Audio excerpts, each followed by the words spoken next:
جب آپ جینا سیکھ لیں گے تو یہ جان جائیں گے کہ آج تک دوسروں کے جملوں پر افسردہ ہو کر، دکھی ہو کر، پریشان ہو کر آپ نے زندگی کے کئی خوبصورت لمحے، قیمتی لمحے ضائع کر دیے۔ آپ بہت اہم ہیں، بلکہ بہت زیادہ اہمیت کے حامل ہیں، قیمتی ہیں۔ لہٰذا اپنی خوشی کو ایسے انجوائے کریں جیسے اس دنیا میں آپ سے زیادہ خوش کوئی نہیں ہے۔ اگر آپ کسی تکلیف یا پریشانی میں مبتلا ہیں تو تنہائی کی چادر اوڑھ لیں، لیکن جوں ہی کسی محفل میں شریک ہوں تو دیکھنے والے آپ کو دیکھتے رہ جائیں۔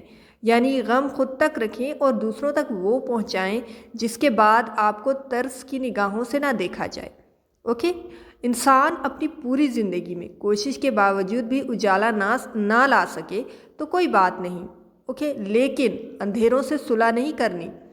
وقت نے ایک ہی بات سکھائی ہے، تعلق، رشتہ، ناتا تب تک زندہ ہے جب تک آپ دوسروں کے معیار اور توقعات پر یا ان کی ایکسپیکٹیشنز پر پورا اترتے ہیں۔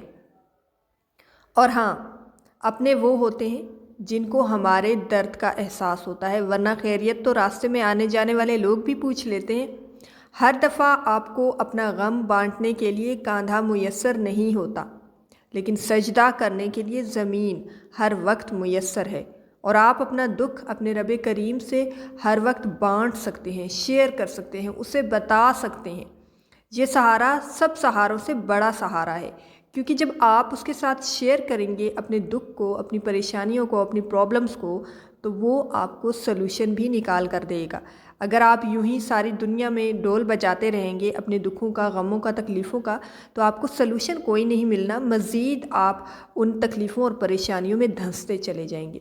اس لیے جب بھی کوئی پرابلم ہو، جب بھی کوئی مشکل آئے، رب کریم سے شیئر کریں۔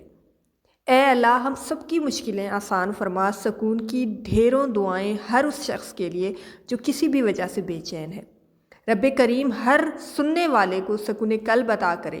ہمیں اپنے ان شکر گزار بندوں میں شامل فرما لے جن کو اللہ نے بہت ساری نعمتیں دی ہیں اور وہ ان نعمتوں پر شکر گزار ہیں اللہ تعالیٰ کی۔ اگر ان پر کوئی آزمائش آتی ہے تو وہ صبر کرتے ہیں اور کسی سے گلہ نہیں کرتے، وہ اپنے رب سے شیئر کرتے ہیں، ان سے اپنے دکھ اور اپنی خوشی کو بانٹتے ہیں۔ جب وہ دکھی ہوتے ہیں تو وہ اپنے رب سے دعا کرتے ہیں، صبر کرتے ہیں، اور جب وہ خوش ہوتے ہیں تو وہ اپنے رب کے سامنے شکر ادا کرتے ہیں۔